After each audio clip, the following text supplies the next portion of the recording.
Bienvenue à toi, dans cette vidéo on va parler de location saisonnière et location courte durée. Est-ce que tu fais de la location saisonnière ou de la location courte durée? Est-ce que tu penses que c'est la même chose? Eh bien pas tout à fait. Mais tout d'abord, je m'appelle Florent, je suis entrepreneur et investisseur depuis bientôt maintenant 4 ans. J'investis principalement sur les villes de Marseille, mais également en région parisienne et à Bordeaux. J'ai à ce jour près d'une trentaine de biens et je me suis spécialisé en location courte durée. Sur cette stratégie de location courte durée, j'ai près d'une quinzaine de biens et à travers ces vidéos, j'essaie de te partager toute l'expérience et les connaissances que j'ai accumulées en immobilier. Et je voulais partager avec toi aujourd'hui à travers cette vidéo ce petit abus de langage, la petite différence mais qui pour moi a une très grande importance, la différence entre la location saisonnière et la location courte durée. Alors quelle différence et pourquoi est-ce que tu devrais faire plutôt de la location courte durée que de la location saisonnière? Ou peut-être l'inverse, c'est à toi de voir. En soi, il s'agit de la même chose, il s'agit d'exploiter un bien en meublé de tourisme et de le louer sur une courte durée. Mais la distinction se situe sur ta façon d'exploiter, sur ta gestion de ton meublé de tourisme. Dans location saisonnière, il y a la notion de saisonnalité. Et qui dit saisonnalité dit que tu vas louer ton bien seulement une partie de l'année. Alors qu'avec la location courte durée, ton exploitation se déroule sur l'ensemble de l'année. Alors tu me diras certainement que c'est jouer un petit peu avec les mots, oui je te l'accorde, mais si tu fais de la location saisonnière comme je vais te le définir ici, tu risques d'avoir quelques surprises. Mais cela dépend également de tes choix et envies. Est-ce que tu veux louer un petit peu une résidence secondaire lorsque tu n'y es pas? Par exemple l'été ou l'hiver? Ou peut-être que tu veux louer ta résidence principale pendant que toi-même tu pars en vacances? Là, tu rentres parfaitement dans le cadre de la location saisonnière, puisque tu exploites ton bien de manière temporaire en courte durée. Et je l'espère pour toi sur les périodes les plus profitables de l'année. Le problème de la location saisonnière est bien souvent que tu as acheté un bien coup de cœur pour y passer toi-même du temps. Alors, est-ce que c'est une bonne ou une mauvaise idée? Si tu es dans ce cas, tu penses certainement pour toi que c'est une bonne idée. Mais alors, pose-toi cette question suivante. Est-ce que tu veux faire de l'immobilier pour remplacer tes revenus, te faire un complément de salaire, quitter ton travail, te créer un patrimoine immobilier, etc. Ou bien juste dégager un petit peu d'argent avec une résidence secondaire. Si tu es dans le second cas, je respecte tout à fait ton choix. Au contraire, si tu es dans le premier cas, il est fort probable que ton bien ne soit pas adapté à tes objectifs. Pendant longtemps, à titre personnel, je n'ai quasiment jamais dormi dans mes meublés de tourisme. Car c'était mon business et que bloquer une nuit dans l'un de mes meublés de tourisme pour dormir dedans me coûtait plus cher que d'aller louer un autre meublé de tourisme. Maintenant, ça a un petit peu changé avec le volume, mais ça reste toujours vrai. Mais plus que ça, qui dit location saisonnière,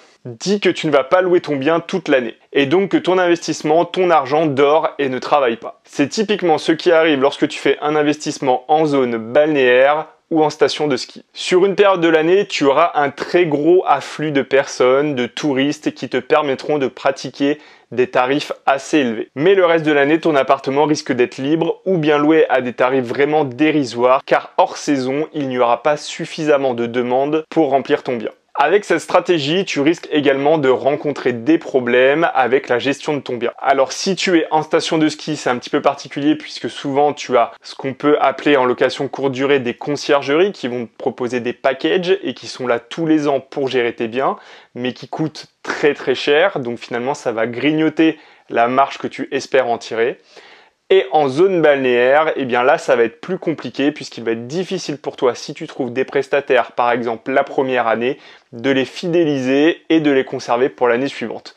Puisque tes prestataires ne vont pas t'attendre, ils vont aller chercher d'autres clients et il y a un risque que l'année d'après, eh bien ton prestataire te dise qu'il n'a plus de disponibilité pour reprendre ton bien. Donc bien évidemment, tu peux également faire appel à une conciergerie dans ce genre de situation, mais cela revient comme en station de ski. Ce sont des prestations qui coûtent relativement cher et qui vont grignoter une très grosse partie de ton cash flow. Au contraire, si tu veux monter un vrai business autour du meublé de tourisme, tu dois choisir de faire de la location courte durée. Mais il ne suffit pas de le décider, il faut mettre en place toute une stratégie derrière pour que ta location courte durée, pour que tu mettes toutes les chances de ton côté pour remplir au maximum ton meublé de tourisme et le louer à des tarifs intéressants. Si tu décides de le faire dans un marché où il y a une forte saisonnalité, avec une affluence importante sur une période de l'année et le reste de l'année beaucoup moins de clients potentiels, c'est le marché finalement qui t'imposera de faire de la location saisonnière et non pas de la location courte durée.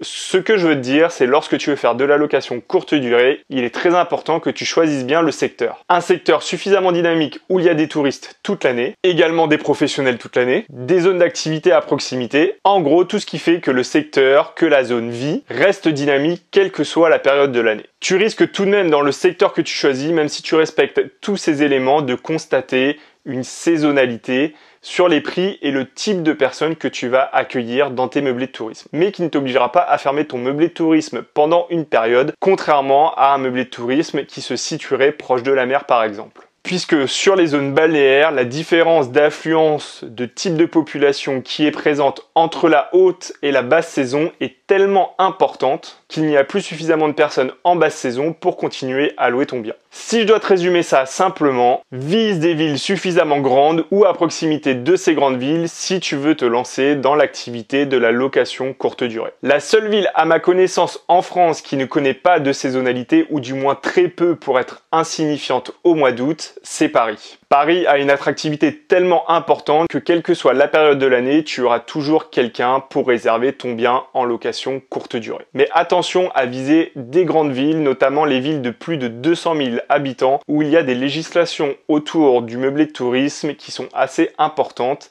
et où il est primordial que tu te renseignes avant de te lancer là-dedans pour connaître les contraintes s'il y en a dans la ville où tu souhaites investir et faire de la location courte durée. C'est pour ça que je t'ai dit que tu pouvais également voir pour te mettre en agglomération de ces villes où souvent la législation est plus souple que dans la ville elle-même. Et l'attractivité de ces villes reste suffisamment importante pour que les personnes viennent se loger en agglomération et bénéficient quand même de tous les avantages que peut proposer la ville. Il s'agit d'une stratégie un petit peu différente, un petit peu particulière, où bien souvent, quand tu te mets en agglomération, il faut essayer de proposer des avantages que tu ne peux pas avoir par exemple en plein centre-ville, ou du moins qu'il est difficile d'avoir, comme par exemple un parking avec ton meublé de tourisme. En location saisonnière, tu vas avoir des périodes où tu vas avoir des chiffres absolument énormes, comme un appartement proche de la mer en été ou un chalet en montagne en station de ski l'hiver. En pleine saison, tu vas pouvoir pratiquer des tarifs très élevés. Mais le reste de l'année, si la ville ou s'il n'y a pas suffisamment de dynamisme au niveau de l'activité autour de là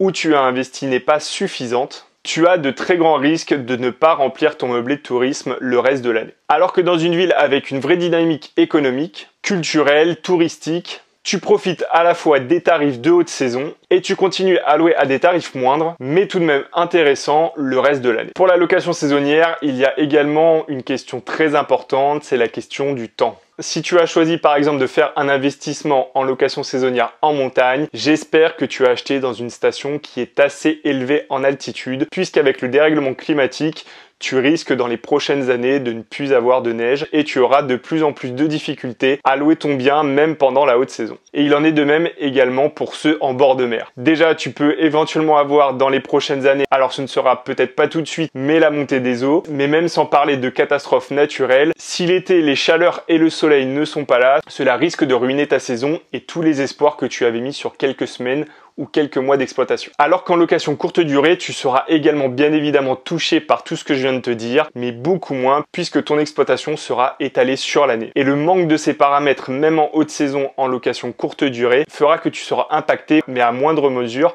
car contrairement à la neige ou en bord de mer, ou si tu n'as pas les conditions météorologiques optimales pour louer, tu risques de ne pas louer ton bien. En location courte durée, en respectant les critères que je viens de te donner, tu arriveras toujours à louer ton bien. Donc ce ne sera pas une perte sèche, ce sera juste une perte de chiffre d'affaires. Maintenant, un petit parallèle avec la crise actuelle du Covid-19. Si j'avais tout misé sur la saison estivale, je serais certainement en grande difficulté avec tout ce qui se passe. Je sais que je vais essuyer une grosse perte, mais si tu as regardé mes précédentes vidéos, tu sais également que malgré cela, grâce à ma stratégie en location courte durée, je continue de louer mes meublés de tourisme à des professionnels, à des locaux et des personnes cherchant à se confiner ou qui sont tout simplement restés bloqués sur place. Crois-tu que ceux qui ont des appartements avec vue sur mer, proche de la mer ou en montagne continuent à louer leur meublé de tourisme en cette période? Alors oui, ceux qui sont à proximité de centres dynamiques, tout comme moi, parviennent certainement encore à louer leur meublé de tourisme s'ils ont mis les bonnes stratégies en place pour faire face à cette crise.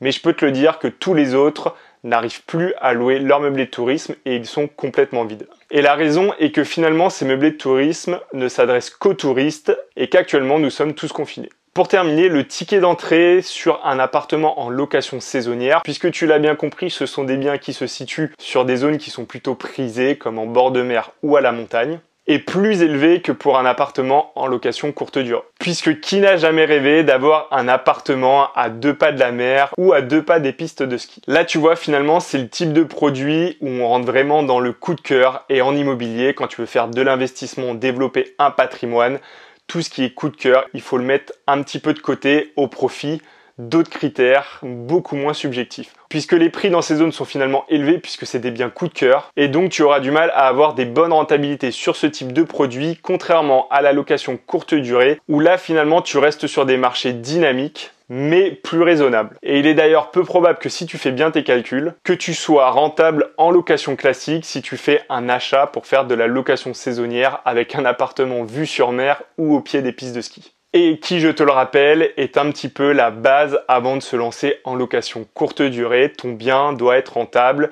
sur de la location classique et ensuite tu étudies ton bien sur de la location courte durée. Cela te permet de te protéger et en plus booster la rentabilité de ta location courte durée puisque d'aller chercher de la rentabilité sur de la location classique te laisse une porte de sortie si un jour tu souhaites arrêter la location courte durée et te permet donc de décupler ta rentabilité en location courte durée puisque ton bien sera déjà rentable sur une location classique. Donc finalement, si tu souhaites te lancer sur un projet de location saisonnière, tu auras plus de risques d'avoir un passif qu'un actif. Et en tant qu'investisseur, tu cherches avant tout à acheter des actifs et seulement après à acheter quelques passifs, quelques jouets. Donc voilà, j'ai terminé sur cette vidéo de la location courte durée ou la location saisonnière. J'espère que tu auras saisi la différence qu'il y a entre les deux. La location saisonnière, donc tu as comme son nom l'indique une saisonnalité. Ce n'est pour moi pas la bonne stratégie à adopter puisque tu auras une saisonnalité, tu auras un prix à l'entrée qui sera beaucoup plus élevé et tu es dépendant de certains paramètres que tu ne peux pas contrôler.